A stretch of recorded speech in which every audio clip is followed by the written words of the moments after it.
tratando de decirme lo siguiente: la barbarie senderista, yo lo tengo que decir en mi término, recuerdo, la barbarie senderista se combatió con la barbarie militar en base a un manual que indicaba y autorizaba eso. Le corrijo, si usted me permite. La barbarie terrorista se combatió con las leyes de la guerra de un ejército que en representación de 25 millones de peruanos luchaba por la segunda independencia, y que ellos cumplieron fielmente lo que le enseñaron, lo que los instruyeron y lo que era su obligación. ¿Usted cree que en los años 80-90 un soldado haya podido decir, no, yo no quiero combatir porque esto es una barbarie, la barbarie terrorista, no puedo combatirla con la barbarie de nosotros? Ese esquema no existe, por favor. A un soldado no se le dice que es un bárbaro. A un soldado que va a combatir no se le puede despedir diciendo el ejército se fue a matar o se fue a asesinar. Se fue a combatir, señor. Se fue a combatir. Cuando los ejércitos salen a defender a su patria y retornan a los soldados, no se le pregunta a cuántos asesinó o a cuántos mató. Ellos fueron a combatir. Ellos son soldados, son guerreros. Hay que tener un poquito de respeto, porque para eso son, pues. ¿Para qué los reclutan? ¿Para qué los instruyen? ¿Y para qué los envían al frente? Pero digamos, combatir es desaparecer personas, combatir es que hayan cosas comunes, eso se denomina combatir. Es que acá hay algo que se está olvidando. Nos estamos olvidando de lo que hacía Sendero. ¿Quién inició la guerra? Pareciera de que toda la guerra subversiva solamente se reducía a dos casos, Barros Altos y Cantuti. Cuando en el inconsciente colectivo de la gente se habla de la guerra subversiva, inmediatamente aflora Cantuti y Barros Altos. Cantuti y Barros Altos. O sea, 20 años de guerra. Además de una violencia atroz. Oiga, ¿y esto no le parece emblemático? Esto de acá no le parece emblemático. Esto de acá tampoco le parece emblemático. Los niños bomba, docenas de ellos, no le parece emblemático. Quiero tener un ratito que usted me permita.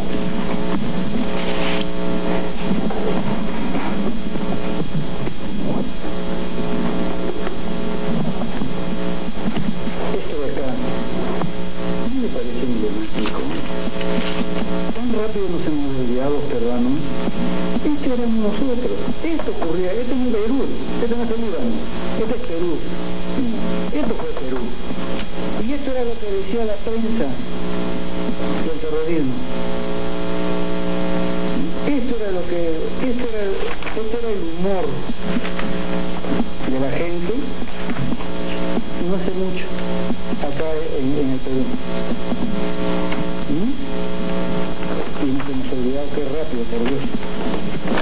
Qué rápido. Entonces, estamos hablando de que la guerra en sí misma es la mayor violación de los derechos humanos, que es la guerra, pero no lo inventamos los peruanos, no lo inventamos los militares de nuestro país. Pero no había otra manera de combatir al terrorismo. Usted dice, el ejército que salía a defender la democracia y a la población peruana. De gente que también yo comparto la bestialidad que era Sendero, pero no había otra manera de combatir, una manera, digamos, más racional. Era necesario desaparecer también, no bastaba con tomarlos prisioneros, capturarlos y tenerlos a buen recaudo, estar procediendo a una eliminación física, o como usted ha leído hace un instante, que como probablemente no declaren nada al ser interrogados, entonces mejor eliminarlos. No, eso no configura excesos. Usted me está diciendo que la guerra en sí es un exceso. Desde el momento de que se visa la eliminación de una persona humana ya es un exceso. La concepción misma de la guerra es un exceso, por lo tanto, el adversario no es el verdadero enemigo. El verdadero enemigo es y ha sido y siempre va a ser la misma guerra.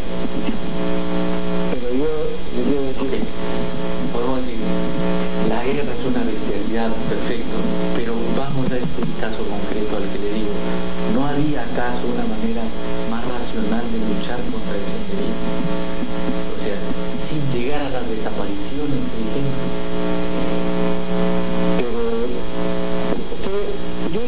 Yo estoy seguro que usted me debe estar diciendo, ¿acaso la política del GI, que fue una política de inteligencia, de seguimiento, sin disparar un solo balazo, logró la captura del líder?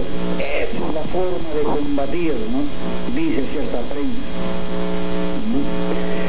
Estamos hablando de la captura de un hombre importante, sí, muy importante, pero no lo suficientemente importante como para terminar la guerra.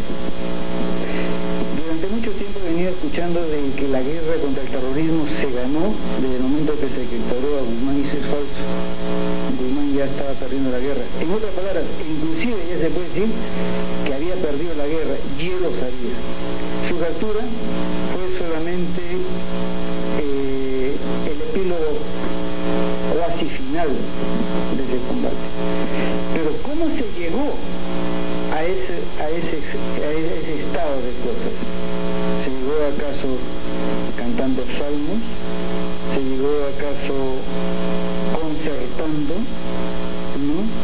Se llegó combatiendo en el campo, las Fuerzas Armadas, los ronderos al cual todavía no se le ha hecho justicia, y básicamente en las ciudades y en casi todo el territorio de los agentes de inteligencia. Es una guerra que no se ve, que no se vio. Fue dura, difícil, cruenta y terrible, con exceso de ambos bandos, porque eso es la guerra, que se han cometido terribles excesos, sí, efectivamente, pero ¿qué se puede decir? ¿Acaso? Yo le quiero hacerle recordar una cosa. Cuando en febrero del año 92 Sendero Luminoso había convocado un paro armado acá en Lima, y había una lideresa que se estaba oponiendo a ese paro armado en Villa de Salvador. ¿Qué cosa hizo Sendero? Lo asesinó, pero no solamente lo asesinó, la dinamitó. Entonces decía, ¿cómo se puede llegar a esos extremos? O sea, ni siquiera el respeto que usted me hablaba anteriormente a la persona humana, que fue un enemigo y que por razones de la vida y de la lucha política tuvieron la necesidad de hacer lo que no es justificable, ninguna muerte es justificable, que se pasa. Pero llegar al extremo de dinamitarlo es ser un mensaje. Ese es un mensaje para decir, para el resto de personas que quieren ser líderes, quieren ser seguidores de Mariela Moreno, ahí está el ejemplo. Posteriormente lo hicieron algo parecido con Pascuala Rosado, para decirle, todas las lideresas que pueden haber en Huaycán, Raucana, en sitios parecidos, eso es lo que le va a suceder. Entonces, ya habíamos hablado anteriormente de los dobles mensajes. Ese era, ante eso, se tenía que ver un doble mensaje. ¿Cuál era esto de los dobles mensajes? Por ejemplo, cuando capturados venían a presentarlo semidesnudo con una plancheta con el 1509, que fue al día siguiente de su captura por el presidente de la República, era un mensaje, humillarlo personalmente al líder que estaba combatiendo contra el Estado, y había un mensaje hacia afuera, hacia el país, para decirle, al que manda soy yo soy el vencedor, él es el humillado, el vencido. Y lógicamente la vuelta senderista. Cuando le presentan en una jaula con traje a rayas, no es gratuito, hay un mensaje entre líneas hacia el enemigo. O sea, acá está tu líder, entre rejas, nunca más lo vas a volver a ver. Y cuando lo presentan firmando el acuerdo de paz, donde él reconoce ante Fujimori que él ha sido vencido, en otras palabras, que él está capitulando, el gran mensaje es: él es el jefe del terrorismo vencido, yo soy el jefe del Estado vencedor. Eso es un lenguaje de mensajes en esta guerra. Cuando el presidente Fujimori, el 10 de mayo de 1990... Quitando una interrupción, en esos mensajes, lo que usted me ha mencionado, digamos, son mensajes entendibles, aceptables por una sociedad. Me habla de un enemigo vencido y no prisionero, pero yo me estoy refiriendo a otro tipo de mensajes. Es decir, si yo sigo su razonamiento, usted me dice: a Mariela Moyano la mataron brutalmente. Es verdad, yo ahorita cubrí esa noticia, había pedazos de su cuerpo, era bajo, entonces dentro de ese tipo de guerra que usted ha mencionado, clandestina, brutal, violenta, también el ejército dio ese tipo de respuestas. Excluyamos lo de Guzmán, que de alguna manera presenta a un vencido, ¿no? De algún modo se está respetando ahí sus derechos, pero había otros casos que no. Bueno, pero... La respuesta al Sendero fue también así. Pero fue así, porque es la ley de la guerra. Y lo vuelvo a repetir hasta el cansancio, le debe parecer una letanía. No la inventamos nosotros, no la creamos tampoco los militares peruanos. Lo trajeron los americanos de Vietnam, y lo trajeron de las experiencias de China, lo trajeron las experiencias de Laos, de Argelia. Todo el movimiento comunista que había, llegaron a la conclusión que este nuevo tipo de guerra, que ya no se llamaba guerra convencional, sino guerra de baja intensidad, tenía una forma de lucha. Esa forma de lucha fue acogida por el Estado peruano y lo hizo política de Estado. Esa política de Estado, los militares que no somos deliberantes, no puedo decir yo no quiero combatir así, no, nosotros cumplimos órdenes, nosotros tuvimos que acatarla, porque si no, señor, yo no quiero cumplir esto, inmediatamente me aplican el Código de Justicia Militar a mí y a cualquier soldado y le dan de baja sencillamente por el delito más grave que puede tener un soldado: cobardía. Entonces ya no estaríamos hablando de violación de derechos humanos, sino estaríamos hablando de delitos de cobardía y subordinación. Yo a esto yo quisiera hacer una reflexión y quiero que usted me permita hacer una reflexión, por favor.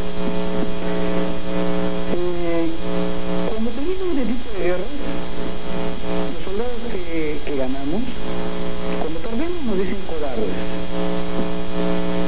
y cuando vencemos nos dicen violadores de derechos humanos. La reflexión que le estaba pidiendo era hacia el país, hacia mis compatriotas. ¿Qué cosas hubiesen preferido? Un ejército vencedor como el que en este momento tenemos, o un ejército vencido que Sendero haya ganado la guerra. Esto lo hago por una reflexión no de periodistas, no de gobernantes, no de políticos y mucho menos de las ONG.